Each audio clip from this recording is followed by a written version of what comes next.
நான் teaser last year பார்த்தேங்க. அது நம்பி தான் நான் புஷ் பண்ணி கூட்டிட்டு வந்தேன். It was really nice. I enjoyed it. படத்துல எங்கேயாவது லேகோ இல்ல கொஞ்சம் டிராகா இருக்கிற மாதிரி அந்த மாதிரி ஏதாவது இருக்கா, இல்ல கம்ப்ளீட்லி உங்களுக்கு கிரிப்பிங்கா இருந்ததா ஸ்கிரீன் பிளே? லைட்டா டிராக் ஆகிற மாதிரி இருந்தது. என்னை பொறுத்த வரைக்கும் அந்த ரொமான்டிக் சீன்ஸ் அந்த சீன்ஸ்ல டிராக் ஆகிற மாதிரி இருக்கு. But the moment Kamal Haasan are STR are on the screen சூப்பரா போச்சு படம். ஃபர்ஸ்ட் ஹாஃப் பெட்டரா செகண்ட் ஹாஃப் பெட்டரா? ரெண்டுத்துல உங்களுக்கு ரொம்ப இம்ப்ரெசிவா இருந்தது? Tough one. செகண்ட் ஹாஃப் நல்லா இருந்தது. I really like it. Revenge movie. ஆமா ஆமா கண்டிப்பா கண்டிப்பா. அதே மாதிரி ரெண்டு பேரும் ஃபேஸ் ஆஃப் சீன் அந்த ஆக்ஷன் சீக்வென்சஸ்லாம் நிறையவே இருந்ததுங்க. ஃபேஸ் ஆஃப் சீன்ஸ் நிறையவே இருந்தது. அதான் இவங்க ரெண்டு பேர் presence was really the best part of the movie. Emotion வந்து வொர்க் ஆச்சா உண்மையிலேயே? அந்த எமோஷன் வந்து ஆடியன்ஸ்க்கு கனெக்டா இருந்ததா? ஆமா ஆச்சு. எனக்கு லைட்டா கடைசி சீன்ல கூஸ் பம்ஸும் ஆச்சு. So I got it. So Trisha character பார்த்து ஒரு ஜட்ஜ் பண்ணி ஓகே இப்படிதான் இருக்குமோ அப்படின்ற மாதிரி இருப்பாங்க. கிட்டத்தட்ட அது சிமிலரா தான் இருக்கா? ஓகேவா? அது எடுத்துக்கிற விதமா ஃபேன்ஸ்க்கு அதை அக்செப்ட் பண்ணிப்பாங்களா? த்ரிஷா பெருசா தெரியலங்க எனக்கு. த்ரிஷா வர சீன்ஸ்ல லைட்டா போரா இருந்தது. மத்தபடி மெயின் அந்த ரிவெஞ்ச் ஃபைட் அதெல்லாம் தான் லைக் டாப்பா இருந்தது. வேற ஏதாவது படத்துடைய ரெஃபரன்சஸ்லாம் இருந்ததா? நாயகனோ இல்ல செக்கச்சவந்த வானமோ? இல்ல அந்த நான் பார்த்தது இல்லைங்க. So I can't say that. நான் ரொம்ப ஓவர் எக்ஸ்பெக்டேஷன்ல வந்தேன். கொஞ்சம் லைட்டா டிசப்பாயின்மெண்டா இருக்கு ஆக்சுவலி வந்துட்டு. ஏன்னா கமலஹாசன் சார்னு சொன்னாலே அது ஒரு தனி ஒரு வைப்பு, தனி ஒரு ஸ்டைல், அது ஒரு வித்தியாசமா இருக்கும். ஸோ அது வந்து ரொம்ப மிஸ் ஆன மாதிரி இருந்தது. ரெண்டாவது எனக்கு ரொம்ப ஒரு வருத்தமான விஷயம் என்னன்னா விண்வெளி நாயகன் சாங் வந்து கடைசியா போட்டு விட்டாங்க. அதுதாங்க ரொம்ப வருத்தமா இருந்தது. அந்த சாங் எவ்வளவு ரசிச்சோம்.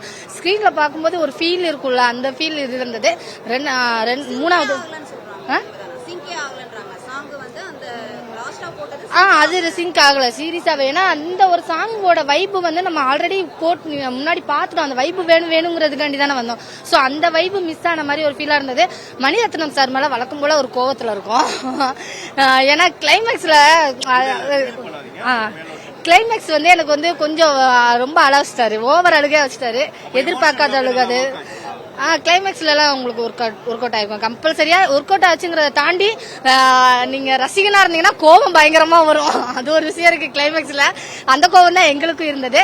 பட் என்னன்னா ரொம்ப பேசிக்கிட்டே இருக்க மாதிரி இருந்தது. எனக்கு கமலஹாசன் சார்னாலே ஒரு ஆக்ஷன் சீன்ஸ் அந்த ஒரு மாசு இல்லையோ அப்படிங்கிற மாதிரி ஒரு ஃபீல் இருந்தது. நாயகன் பார்ட் 2 அது அப்படி கண்டினியூட்டி ஆகுற மாதிரி தான் இருக்கு. படம் முழுக்கவே பாத்தீங்கன்னா நாயகன் 1 பார்ட் 2 இது வந்து ஒரு விதமான கண்டினியூட்டி ரெஃபரன்ஸ் தான். ஃபுல்லாவே ரெஃபரன்ஸ் நிறையவே இருக்கு. வில்லன் யார் தான் வில்லன்? வில்லன் கதாபாத்திரம் ஸ்ட்ராங்கா இருக்கா? அந்த வில்லனை பார்த்தா தான் எனக்கு கடுப்பா இருக்கு. இந்த எல்எஸ்ஜி டீம்ல விக்கெட் எடுத்து ஆட்டோகிராஃப் போடுவார் பாருங்க ஒருத்தர், அந்த மாதிரியே வந்து இருக்கிறாரு பாரு வில்ல.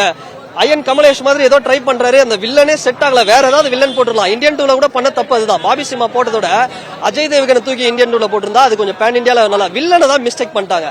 சோ கமல் சார் தயவு செய்து இந்த இந்தியன் 3 இந்தியன் 4 இதெல்லாம் விட்டுருங்க. இந்த தக் லைஃப்லாம் விக்ரம் 2 பண்ணுங்க. வேற லெவல்ல சம்பவம் பண்ணிடுவார். வெற்றிமாறன் சார் கிட்ட நீங்க ஒரு டைரக்ஷன் சான்ஸ் கொடுத்தா இன்னொரு விருமாண்டியை காமிச்சிடுவாரு. அதே மாதிரி மகாநதியை காமிச்சிடுவார் மிஷ்கின். அந்த மாதிரி இயக்குநர்களுக்கு வாய்ப்பு தாங்க. அவங்களுடைய கேரக்டர் கொடுக்கப்பட்ட கதாபாத்திரத்தை நல்லா நடிச்சிருக்காங்களா? சிம்பு சாரா இருக்கட்டும். இல்ல சிம்பு சாருக்கு வந்து சிம்பு சார் தான் பெருசா எதிர்பார்த்தோம். அவர் தான் மிரட்ட போறாரு அப்படின்னு. அவர் வந்து ஒரு 4-5 சீன் வராரு.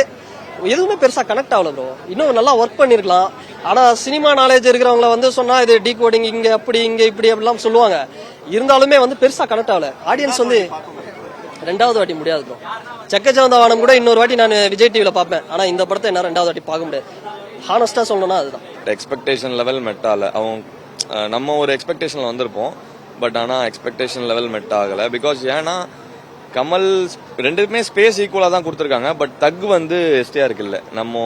நம்ம எஸ்டிஆர் ஒரு இதுல எல்லாம் பார்த்திருப்போம். ஏன்னா பேனர்ஸ் அந்த போட்டோஸ் எல்லாம் பார்க்கும் போது பயங்கரமா காட்டுவாங்கன்னு நினைச்சோம். என்ட்ரன்ஸ்ல எஸ்டிஆரை காட்டின மாதிரி படம் ஃபுல்லா காட்டல. ஃபேன்ஸுக்கு வந்து அந்த ஒரு ஃபுல்ஃபில்ட் தான். படம் வந்து எஸ்டிஆர் ஃபேன்ஸுக்கு டிசப்பாயின்மெண்ட். பட் மணிரத்னம் பிலிமா பார்க்கும் போது பார்க்கலாம். ஒரு வாட்டி கண்டிப்பா பார்க்கலாம். ஒரு பெரிய எதிர்பார்ப்பு இருந்தது. ஏன்னா நாயகனுக்கு அப்புறமா மறுபடியும் இவங்க ஒன்னு சேர்றாங்க. மணிரத்னம் சாரா இருக்கட்டும், கமல்ஹாசன் சாரா இருக்கட்டும், ஆரம்பிக்கிறதும் கிட்டத்தட்ட அந்த ஒரு ஷேட்ல ஆரம்பிக்கிற மாதிரி இருக்கு படம். பட் அதுக்கப்புறம் கொண்டு போற விதம் வந்து பிடிச்சிருக்கா? அது எப்படி நகர்த்துறாங்க? கிரிப்பிங்கா இருக்கா? அதான் ப்ரோ, நார்மல் ரிவெஞ்ச் பிலிம். அடுத்த சீன் நமக்கே தெரிஞ்சிருது. பெரிய அந்த ட்விஸ்ட் மூமெண்ட்லாம் இல்ல படத்துல. இதுதான் அடுத்தது நடக்க போகுதுன்னு தெரியுது. பட் ஆனா எனக்கு என்னன்னா எஸ்டிஆருக்கு இன்னும் கொஞ்சம் அந்த தக்கு கொடுத்துருக்கலாம். அந்த ஒரு ஸ்கிரீன் பிரசன்ஸ் வந்து இன்னும் கொஞ்சம் நல்லா கொடுத்துருக்கலாம்னு தோணுது. ஏன்னா பார்க்க சூப்பரா இருக்காரு மனுஷன். அந்த நடந்து வர்ற ஸ்டைல்லாம் இன்னும் நல்லாவே மாத்திட்டாரு. பட் இன்னும் கொஞ்சம் கொடுத்துருக்கலாமோன்னு தோணுச்சு. பட் கமல் சாரும் நல்லா பண்ணியிருக்காங்க, எஸ்டிஆரும் நல்லா தான் பண்ணியிருக்காரு. செய்திகளை உடனுக்குடனும் துல்லியமாகவும் தெரிந்து கொள்ள சப்ஸ்கிரைப் பண்ணுங்க.